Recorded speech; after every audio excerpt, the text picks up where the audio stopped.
Hi everyone, this is Jim. Welcome to this postmortem video. This is a postmortem of an over-the-board chess game that I played recently, actually this past weekend. I played at a weekend Swiss, and this was my first round game.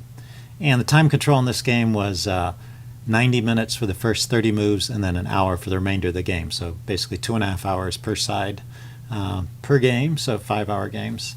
And gives you a lot of time to think about each move. It makes for interesting chess, I think. I did look at this with a computer, but I'm going to keep the computer turned off for now so that I can do some tactical pop quizzes along the way. There's a lot of interesting tactics in this game. Some of them were played, some of them weren't. And the other reason I picked this game was this is a variation of the Ruy Lopez that I'm not covering in my Chess Basics series, so it makes kind of a nice addition to that. If you want to learn a little bit about the Ruy Lopez, if you look at Chess Basics videos 5 through 8, give an overview of some of the lines in the Ruy Lopez, and I was going to go back and do another 4 videos shortly, but I wasn't going to cover this line, so let's take a look at what happened in this game. E4, E5, Knight F3, Knight C6, Bishop B5. Okay, so we're in the Ruy Lopez. And before I get to the game, I want to talk about one variation here called the classical or the Cordel variation, or defense to the Ruy Lopez. And that's the move Bishop to C5. And this is not, I was not covering this in my Chess Basics series because it's not that common. And so to my mind, it didn't rise to the level of being something that every chess player needs to know. And if you're white and you see a move like this, what you can do is you can just continue with the normal plan of the Ruy Lopez, so you don't really need to have any special knowledge to play this. You just want to castle here and play C3 and D4 and try and take the center and get your normal Ruy Lopez kind of setup. And you can do that in either order. You can castle first or you can play C3 first. The one interesting thing about this position, which is different than a lot of other Ruy Lopez positions, is you have the opportunity to take this pawn. And you might think this is crazy at first. You're giving up a knight for a pawn. But if black takes, then you just play your pawn to D4. You fork these two pieces, and you get your piece back. And you're going to lose the pawn. Let's see. Actually, the best line, I think, goes like this. He pushes that pawn first. Best line for black is he pushes a pawn to C6 first to kick your bishop, and then he plays his bishop to D6. Then you have to take the knight or you'll be down a piece, and he takes back. And this is a position that is okay for white. It's like a typical opening position. There's some slight edge for white, but not a whole lot. So that's a different way to play. If you ever see this bishop C4 move, that's kind of an interesting thing to try. One other thing that black can try here after white, so white has just played knight takes pawn. Black can try and recapture the pawn this way by playing queen to E7. And in this case, you can just drop the knight back, and then when he grabs his pawn, you bring the bishop back here to E2, blocking that check, because that pawn went with check.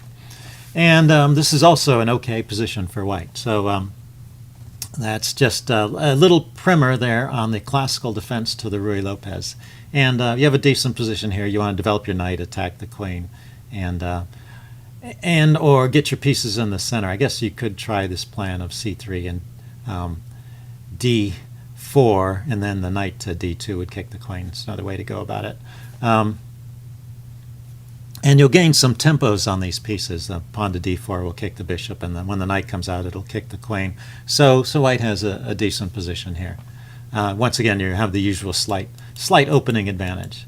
Okay, so I'm giving you that background because my opponent, he didn't play that move, but he played a related move. So he played A6 first, the Morphy defense, and instead of going into the exchange variation, I dropped my bishop back to A4, and then he played bishop to C5.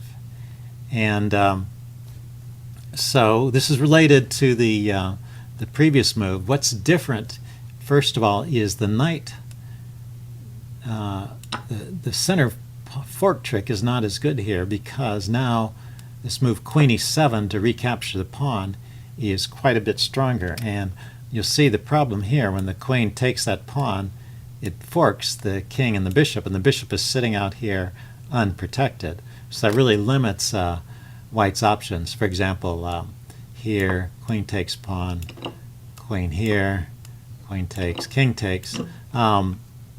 White's lost his castling privileges, the queens are off. Black is completely equalized, if not slightly better.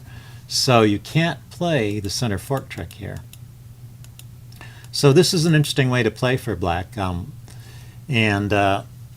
It's funny, there's lots of perfectly good moves in the openings that aren't played just because people don't play them, not because they're bad. So this is a fine move, this immediate bishop c4.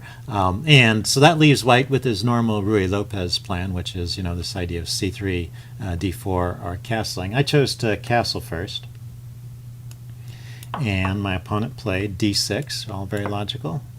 And I played c3. And here, actually, this move was the first sort of opening mistake. My opponent played bishop g4 here. And what he really needs to do is play b5 and put a stop to this pin.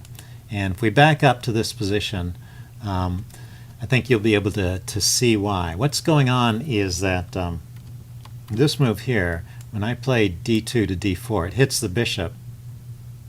And the bishop is going to have to move eventually. It might be a trade first, but then it has to move. And then after the bishop moves, I get a second push. So I get an extra pawn push for free, and then the knight is going to be pinned.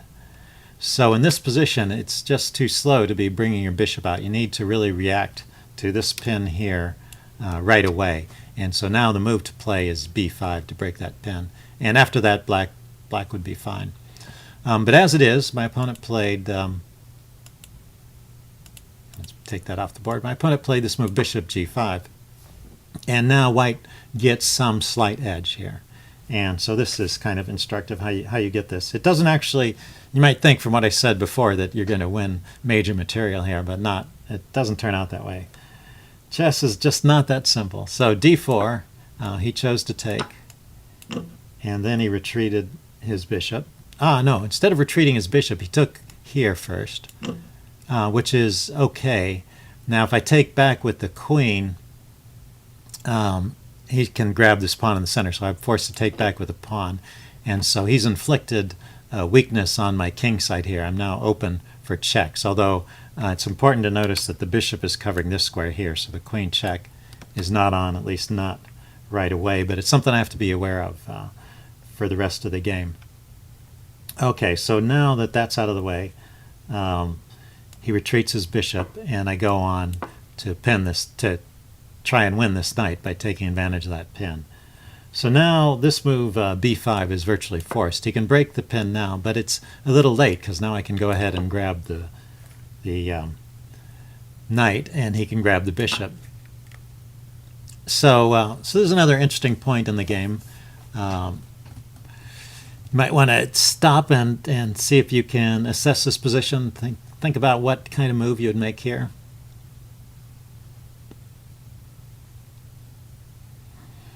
The first move I thought about was queen takes a4. But I wasn't too happy with this move because even though he can't bring his queen out to here and check me right away, he can bring his queen to the square f6. And that hits this pawn. And it puts me into kind of a defensive position. How am I going to, with my queen on a4, how am I going to defend this pawn over here on f3? So I just didn't like the look of that, and I decided instead to develop more normally, just develop a piece, thinking that these weaknesses in the A file were not going to go away. So I developed this, and he did a logical move here. He just pushed the pawn forward. So if he left it there, I would just take it. So why not push it forward? And if I take, then I've got the doubled pawns, and so he's got compensation for the lost pawn. So far, so good. He plays a3.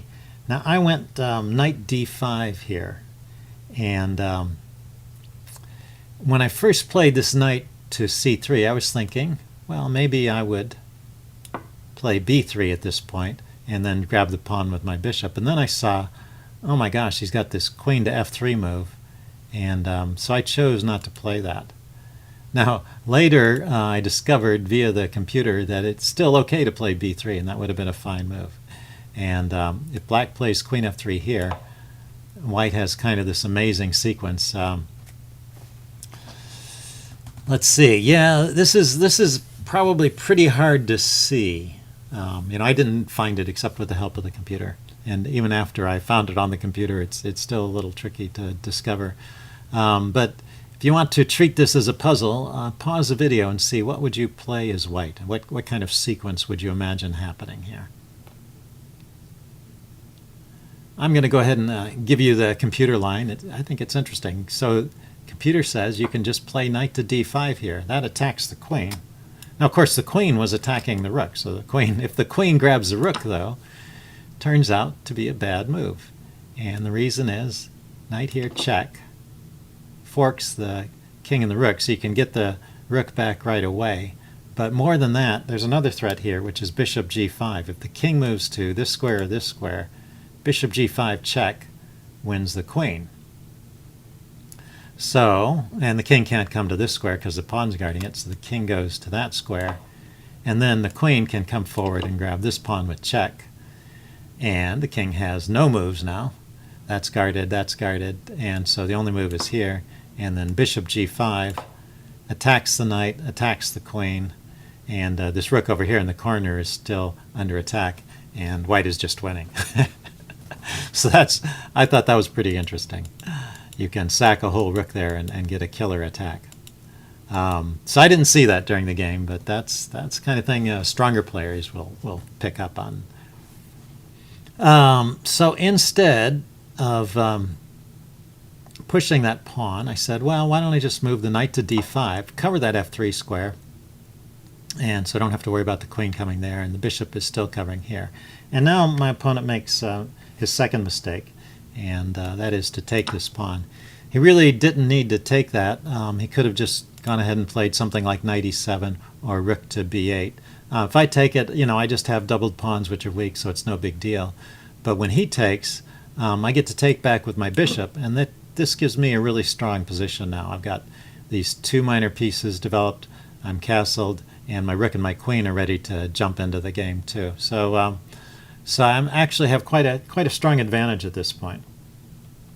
And my opponent plays knight e7. Okay, here's your next tactical quiz. What should white play in this position? White has a winning move here.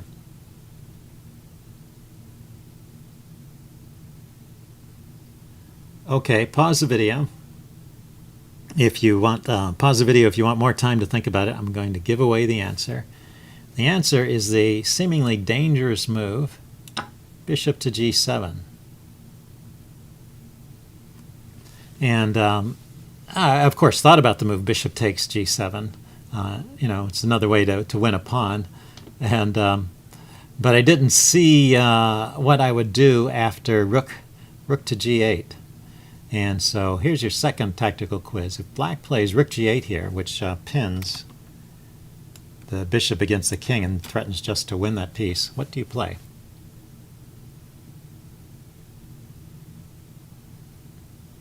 Okay, this one is really worth looking at until you get it. So if you haven't got it yet, pause that video.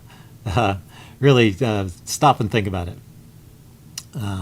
White has a killer move after rook b8, after rook to g8, and that move is knight to there, checkmate. So the king can't go to those two squares because the knight is covering them. He can't go to that square because the bishop's covering it, and his other squares are blocked by his own pieces. So that is checkmate. So this move, rook g8, is not playable at all, and in fact the king is in danger of checkmate right now, and what he has to do is take the knight, and then white can take the rook, and white is just a better. The knight can be saved, but white is the exchange up and with the good position. So this would be winning. And You know, it's funny. There's a saying that you can't find what you're not looking for, and in this position, just finding a mate in the middle of the game like that is somewhat surprising. I think it's what makes stronger players.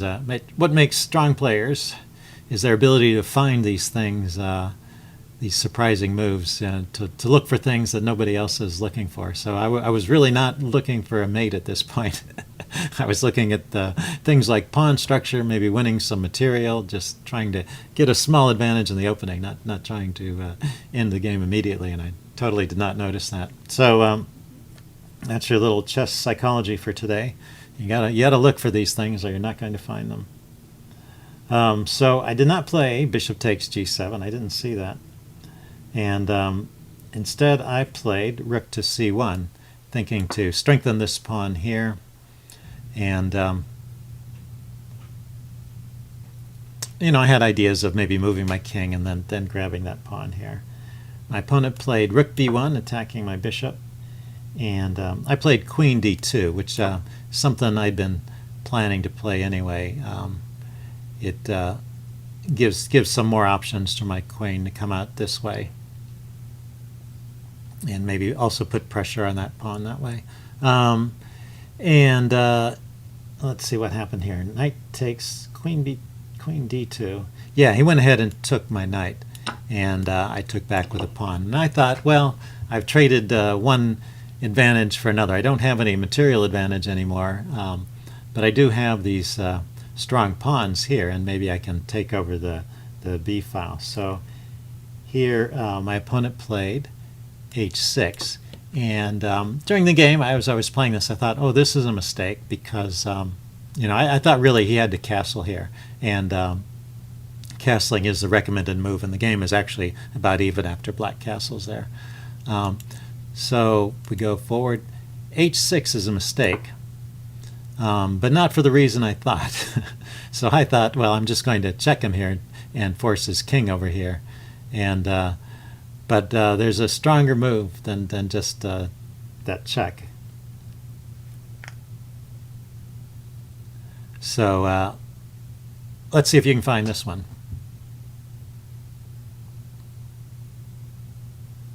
Okay, pause the video if you want more time. The strong move is bishop takes g7 again. Okay, so there's no knight to mate him, and this square is free. What's going on here? Well, once again, if he tries to pin the bishop and win it, there's a rook move in this case that just puts the king in a box here. The bishop is covering these squares.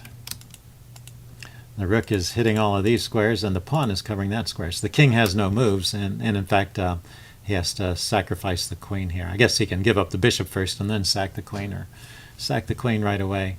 So once again, this is winning for white. So there was like 3 times I had the opportunity to play the bishop takes g7 move. That was the last one. After this, so at this point I played rook fe1 check, and he played his king here. And I was still thinking I had excellent chances in this game. I have this this square here. I was thinking if I get my rook to this square and put pressure on these backwards pawns, this is a strong advantage for me. And this rook over here is out of play. So I thought I should be winning this. But actually, the computer says this is about even now. So a false optimism there. But anyway, carrying on with that plan, I played the move bishop d4, thinking, well, I'll just get rid of the bishop as a complicating factor and then go after the b file. So bishop takes, queen takes, and then he plays h5. And this is a very logical play from my opponent. He's just going to develop his rook this way, since his king is blocking the other way. So I have no time to waste. I get to work on the b file. He plays rook to b5 to block it. And I exchange, and he takes back with a pawn. And now I was debating whether to go after the pawn right away or to do something about his threats on the king side. He has the idea of coming here with check and bringing the rook up and over and mating me on the back rank here. Or the other idea is, again, queen here with check and then pushing this pawn forward. And when the pawn reaches this square, then there's a checkmate threatened on g2. So I decided to slow that down a little bit first by playing queen e3. So after this, he lifted his rook, rook h6, And now I put my rook over here to attack the b pawn.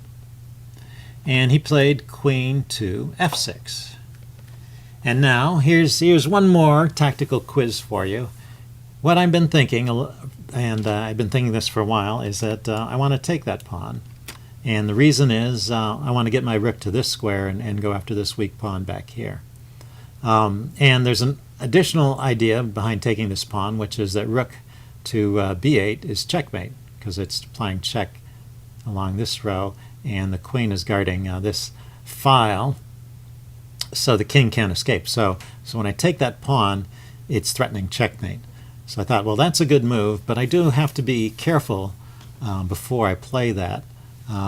He's got some checks, and of course, as soon as the checks run out, then I can deliver checkmate. So this should be easy enough to analyze, right? I should be able to look at all of the checks after I play rook to b5, all of his possible checks, and see if there's anything that leads to a significant advantage for him, or if the checks run out, then that I win because of I get the checkmate.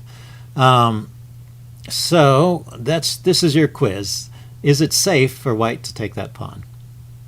And you should note that since there's every move black makes has to be with check, so after I take that pawn, his next move has to be either rook g6 check or queen to a1 check. He can check this way or that way. So he's got two ways to proceed here, and then you have to figure it out from there. So is it safe for white to grab that pawn? Think about it. Pause the video and consider this. This is, since every move has to be with check, this is the sort of thing that you should be able to calculate. It's not too deep. Okay, I'm going to tell you the answer now if you haven't thought about it. If you haven't got it by now, and actually it takes more time than that. I just don't want to spend a lot of time staring at the board and not talking. So pause that video and think about it. It's worth a good 5 or 10 minutes. And remember, this is a slow game, so I had time to actually figure this out if I had been thinking clearly. But what I did at this point was I took the pawn, and what I missed, I will show you. My opponent played check. I saw that. Ran my king to here, and I was thinking, that's okay, now I'm winning, right? Because the queen has no more checks. Can't check along this way, and when it comes back along this diagonal, it's on a dark square. And my king is on a light square, so it can't check me. So he has this check, but I stay on a light square by running over to here, and in fact that's my only move. And I played this move. Oh, actually, I think by this time I realized I'd screwed up. Because there is one check, and that's this check, queen to f1. And this check forks the king on this diagonal, not on this diagonal. Checks the king on that diagonal, and also attacks the rook. So I go here, he takes the rook, and I resign. So anyway, that was a great game, I thought. A lot of interesting tactical points, and a little bit about the opening. Hope you guys enjoyed that, and if you have any comments, leave them in the section below, and I'll see you soon. Bye.